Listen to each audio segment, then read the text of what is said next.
Bonjour, bienvenue dans cette vidéo de la semaine. Donc on va faire un point sur la semaine qui s'est passée du 18 mai au 22 mai. Et on va regarder qu'est-ce qu'on peut en tirer pour nos investissements de la semaine prochaine. Ok, donc on va commencer par regarder donc l'état du marché global, donc grâce à la map. Ensuite, on va passer à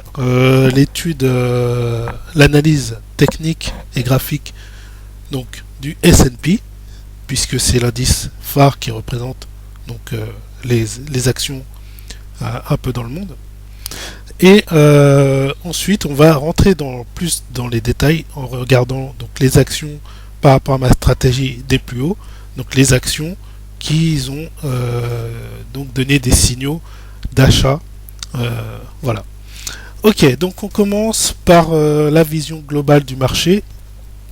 Donc on voit que c'est un marché qui a fini assez flat. Donc la journée de vendredi, donc là elle a été assez flat, ça se voit, puisqu'on a que des actions qui oscillent entre moins 1% et plus 1%.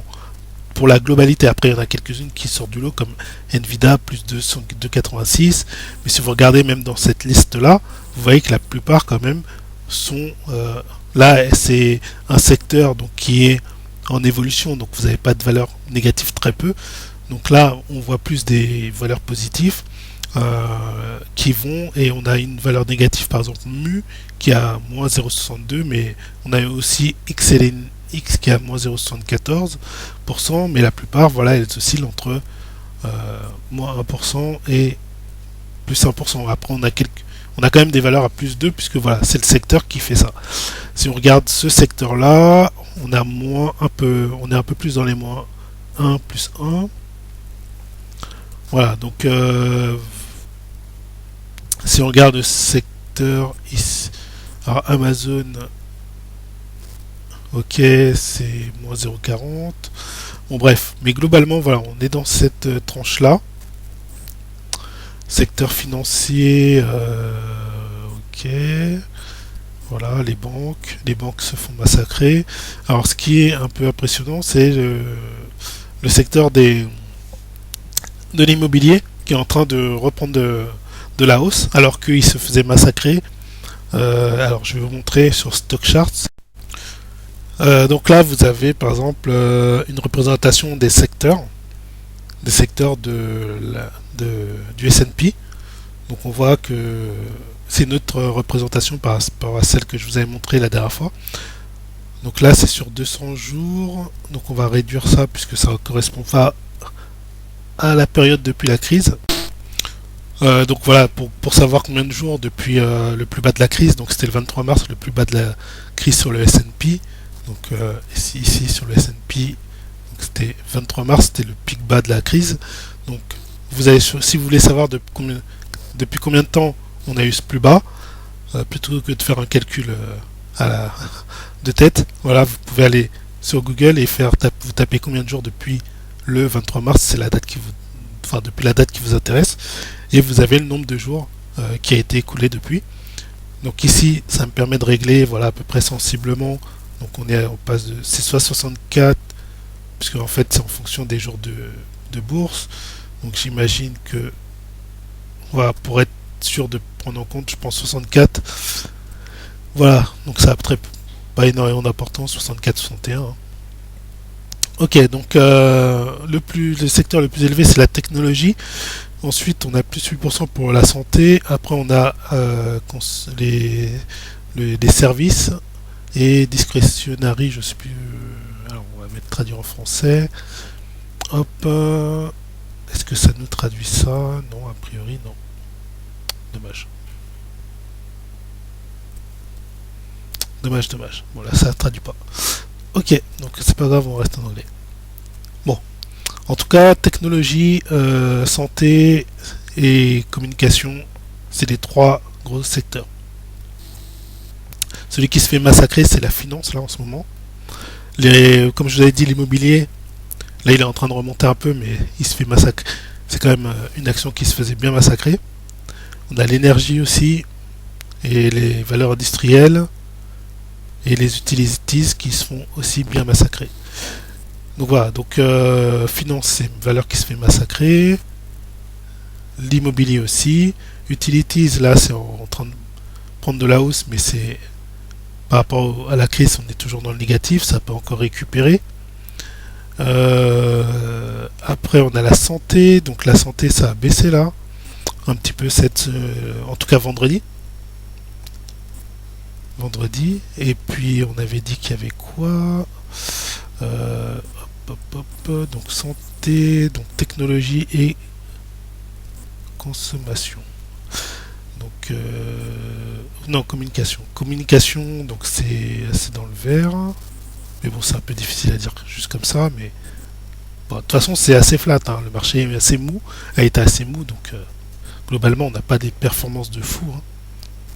Communication service, ah oui c'est celui-là, donc Google, Facebook, ok, Disney, Netflix, VZ c'est version, un truc comme ça, version communication, ok, et technologie, bah technologie c'est celui-là, c'est le premier, ok, c'est le plus gros secteur. Ok, donc voilà. Donc ça vous permet après de voir vraiment, c'est bien, ça vous permet de voir vraiment les secteurs qui sont en train de, qui surperforment. Et puis après vous pouvez faire un suivi comme ça en baissant les jours pour voir comment ça évolue en se rapprochant des jours actuels. Donc là on voit que ça bouge beaucoup quand même. En se rapprochant des jours actuels, on voit que hop hop, il y a du mouvement.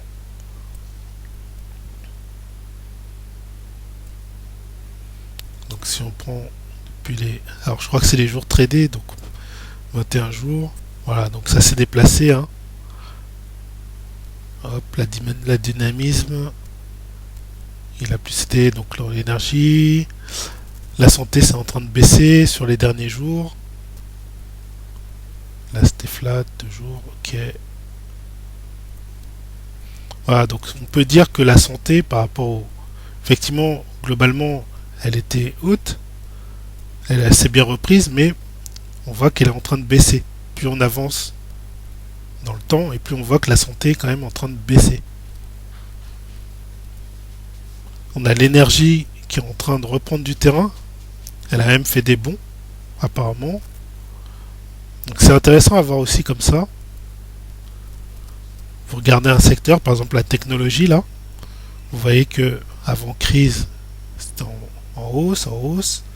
Donc quand on arrive au moment de la crise, c'était encore en haut. Mais on voit que ça baisse. Plus on avance, plus on voit que ça baisse, la technologie quand même.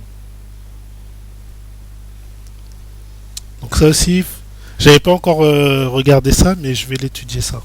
Pour voir si c'est révélateur de quelque chose, si on peut en tirer quelque chose. Alors je vais continuer sur ce graphique, donc vous pouvez mettre en semaine. Donc comme ça, on a l'évolution, voilà, on voit vraiment sur la semaine.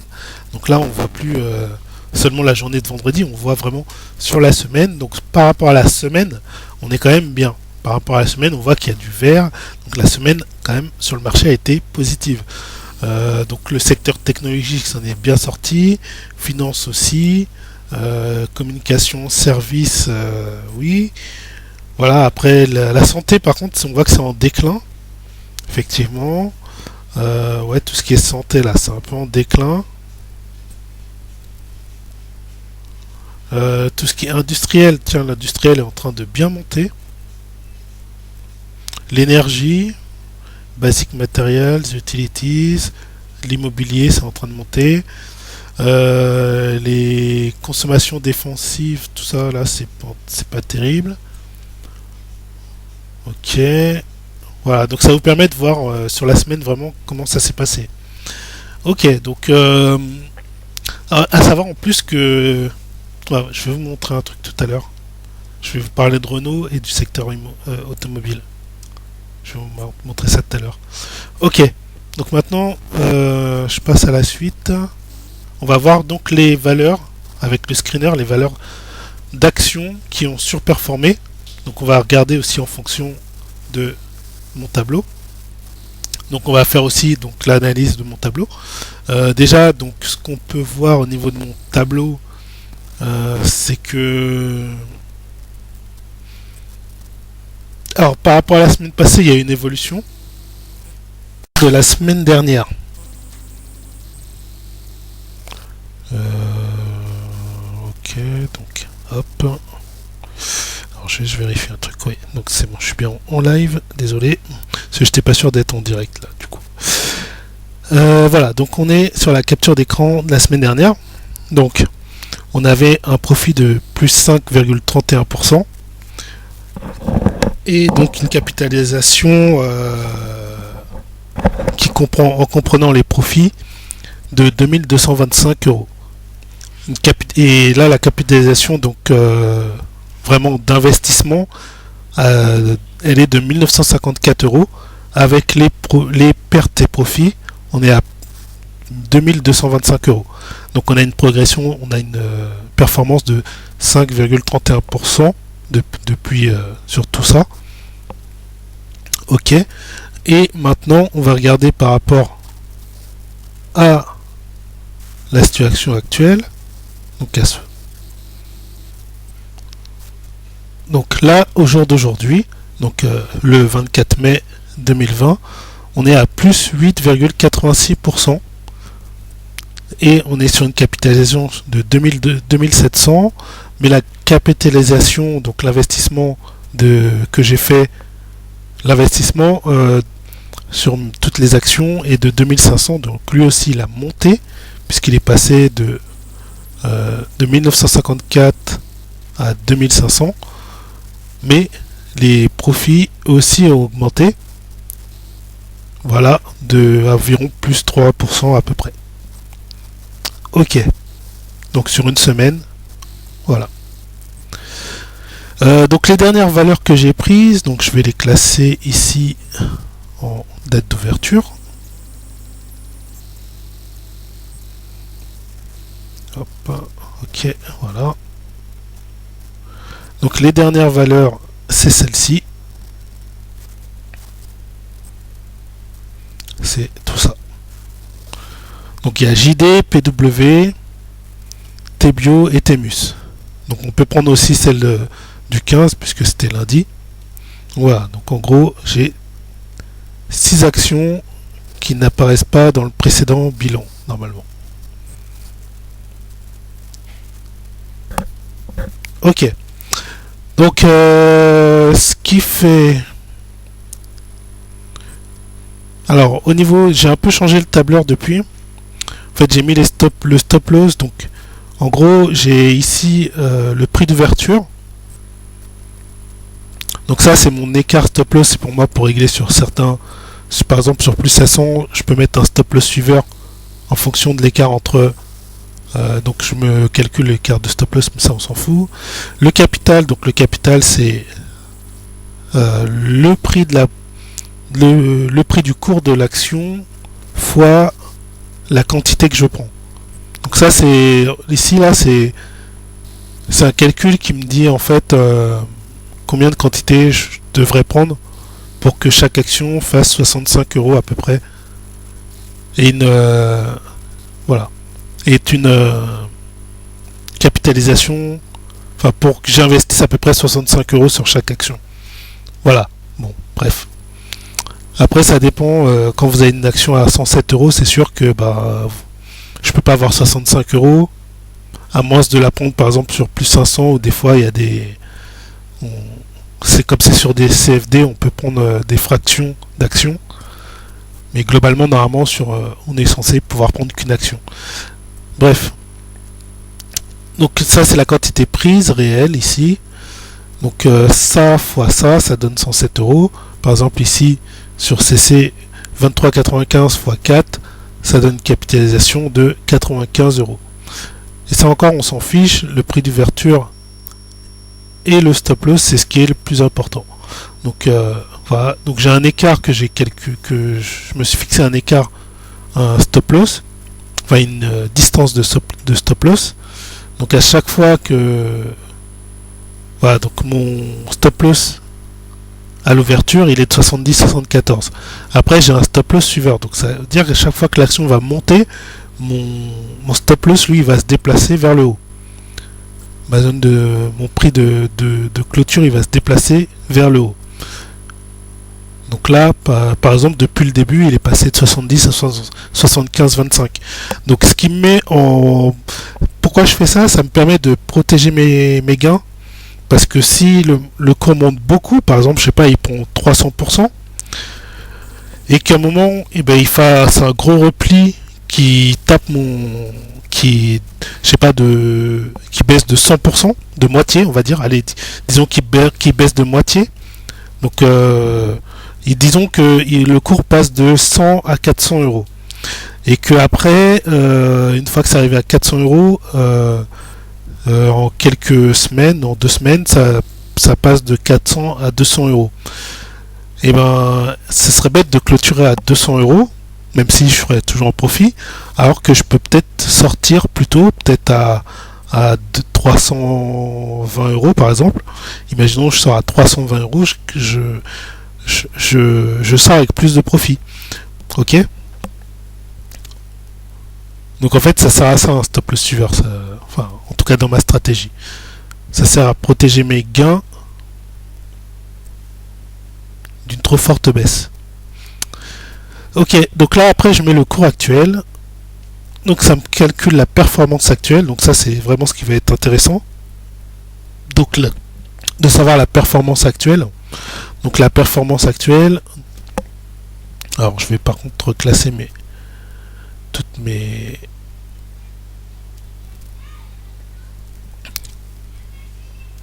Donc là, je vais reclasser, voilà, j'ai reclassé dans l'ordre, ok. Donc là, par exemple, ça c'est les deux actions clôturées, donc elles ont été clôturées. Donc il y en a une qui a été clôturée vraiment avec moins 30% et l'autre avec moins 9% de perte, puisque NVAX elle a quand même bien évolué, ce qui fait que mon stop loss suiveur, lui, il est remonté, il est passé de 12,73 à 17,56. Ce qui fait que j'ai clôturé avec une petite perte. Alors que s'il était descendu, imaginons à 12,73, j'aurais clôturé avec une grosse perte. Là, ma performance actuelle sur ATVI est à 10%, 23%. Donc en rouge, vous pouvez voir les valeurs qui sont dans le négatif au niveau performance. Donc par rapport à mes 26 valeurs, mes 24 valeurs, non 26 valeurs actives, j'en ai 1, 2, 3, 4, 5, 6, 7.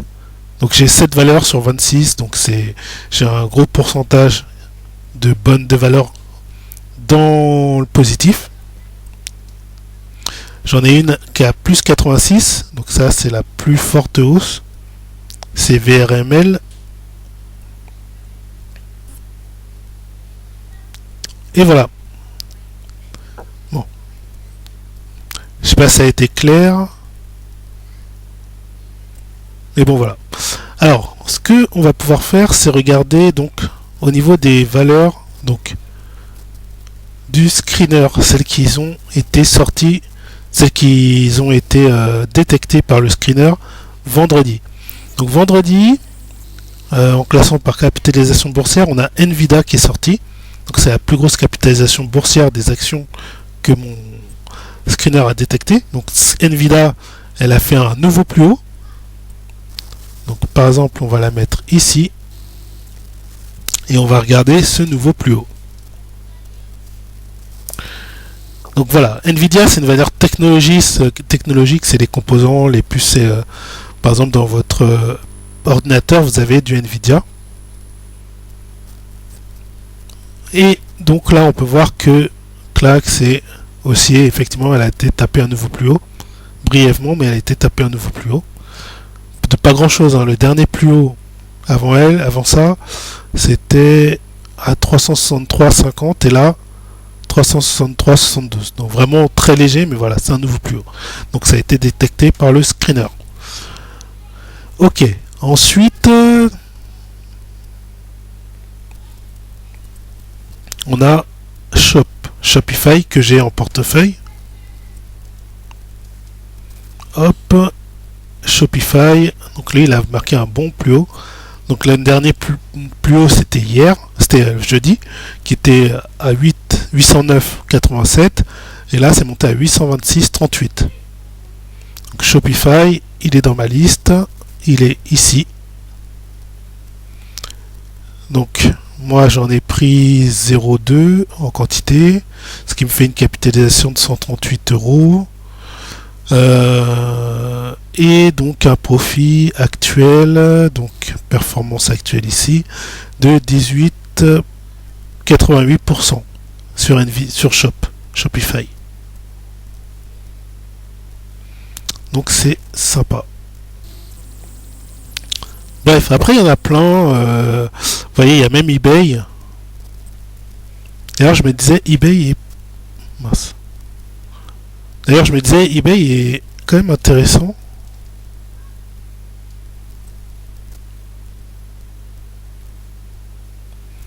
Donc eBay, il a tapé un peu plus haut là, 43,50.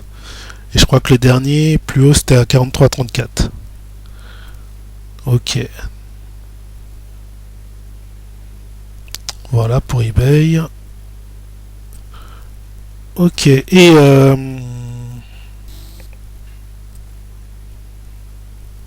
voilà, donc après il y a d'autres, hein, il y a d'autres valeurs. Je vais pas toutes les faire. Vous voyez, il y en a eu 64 qui sont sortis dans le screener. Ça fait beaucoup à étudier. Après, on peut mettre par variation. Donc on va mettre celle qui a fait le plus de performance en premier. Donc on a Rennes qui a fait 38%.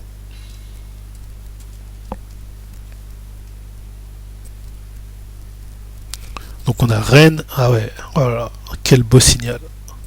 Déjà, en plus quand je regarde la long span là, je me dis c'est un signal magnifique. Ah ouais, il était magnifique celui-là.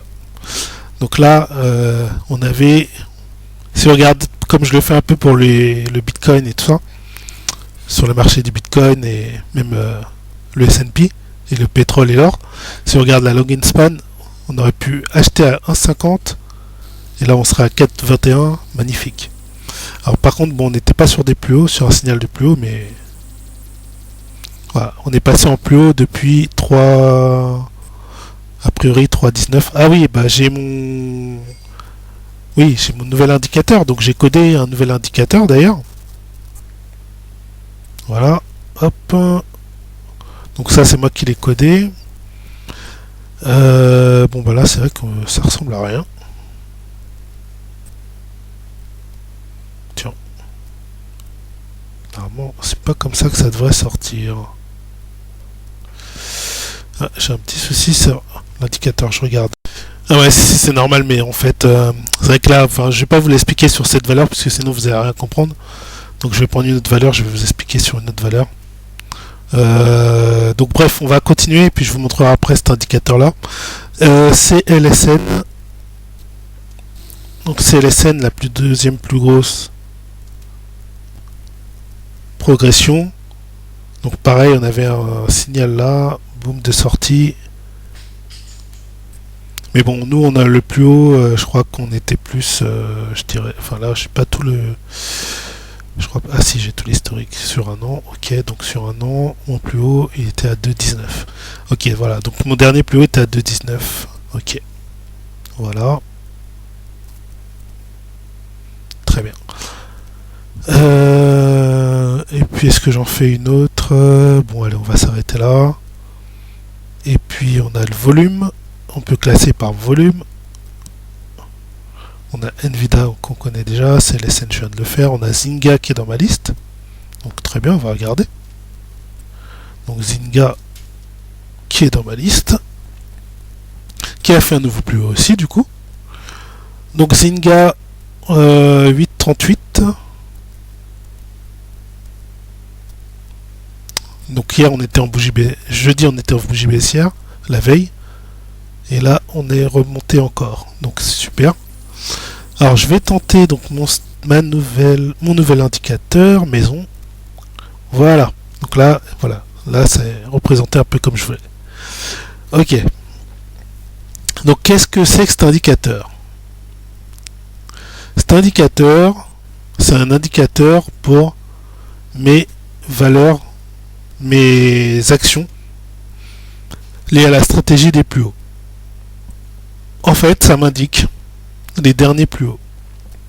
Enfin, les nouveaux plus hauts. C'est-à-dire la ligne verte, en fait, elle remonte dès qu'il y a un nouveau plus haut. Vous voyez, sur 365 jours, voilà, clac, ça monte, ça monte.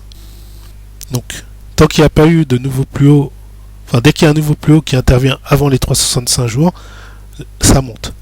En revanche, s'il n'y a pas eu de plus haut depuis 365 jours, depuis un an, la courbe verte, elle va baisser. Et vous avez les grandes barres blanches là, un peu transparentes, en verticale, qui indiquent les jours de nouveau plus haut.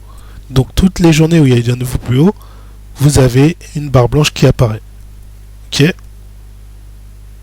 Voilà. C'est ça ma stratégie. Enfin, l'indicateur. Ensuite, en bas, en jaune, vous avez mon stop loss suiveur. Donc mon stop loss suiveur, il suit à une certaine distance les plus hauts.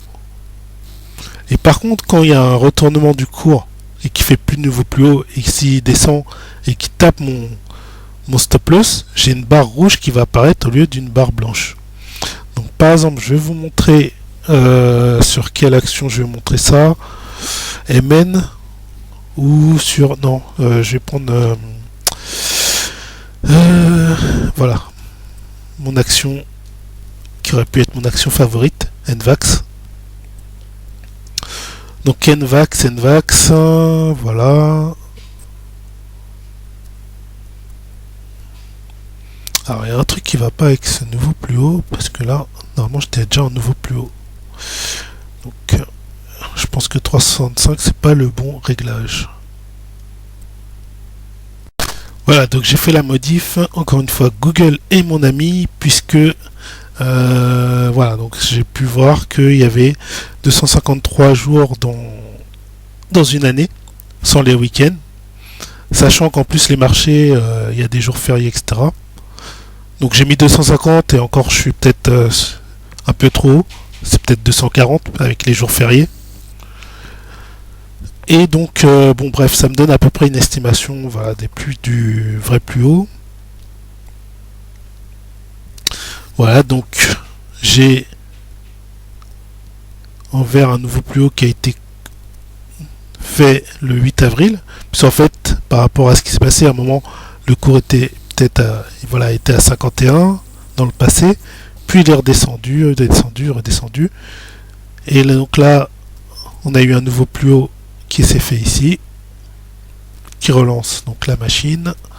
Et voilà, donc on a des nouveaux plus hauts. Ok.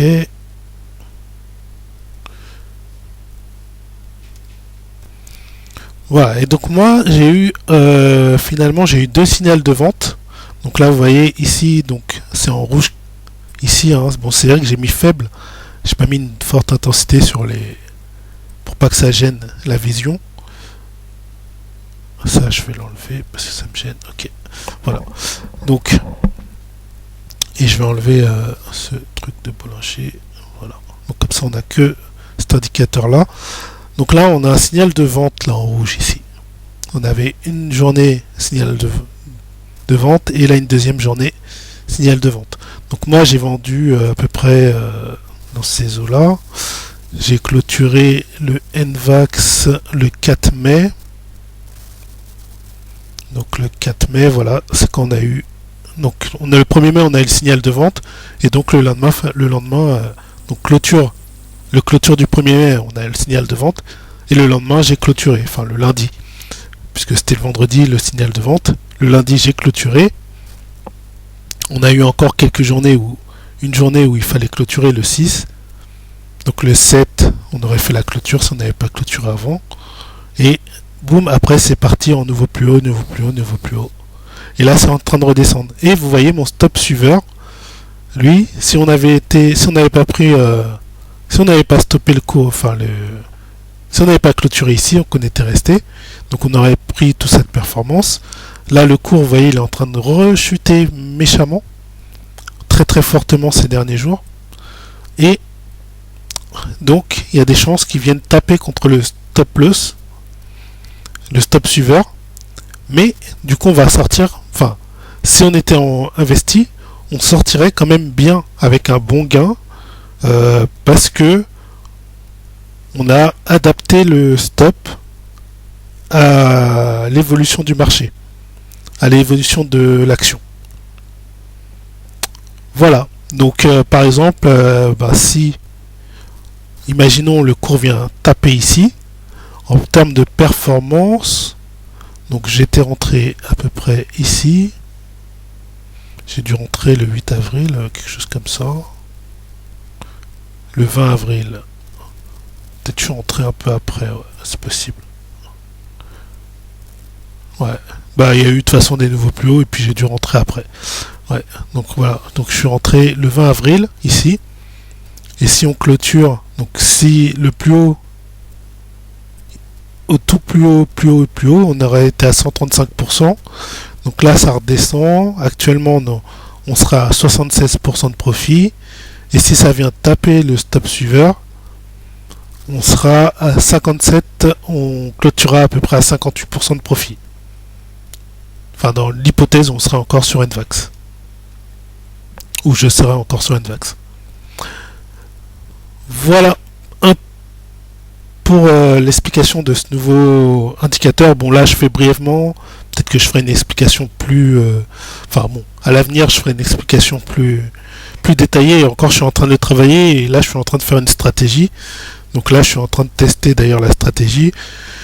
Donc, stratégie du plus haut. Donc là, on peut voir... le profit, mais bon, ça c'est pas, pour l'instant c'est pas parlant, hein, ça c'est pas parlant. Je suis en train de travailler dessus, et puis là c'est pas une action que j'aurais forcément prise, et puis là bon, c'est depuis le début de l'action, hein, c'est depuis là ça prend depuis 1997, donc vous voyez, voilà, donc on sait pas ce qui s'est passé dans le passé sur cette action. Est-ce que c'était une bonne action, etc. J'en sais rien. Donc après, il faudra que je fasse démarrer la stratégie à la date qui me convient, etc. Bref, ça c'est du superflu pour la vidéo. Ok, donc voilà, donc on a vu le suivi de mes actions, donc on a vu que je suis en performance. Vous avez vu à peu près sur quoi je travaille avec ce nouvel indicateur. Et donc voilà, je vais arrêter la vidéo ici. Merci de m'avoir écouté, et n'oubliez pas de regarder les liens qui sont en dessous de la vidéo, ça peut vous intéresser. Ciao.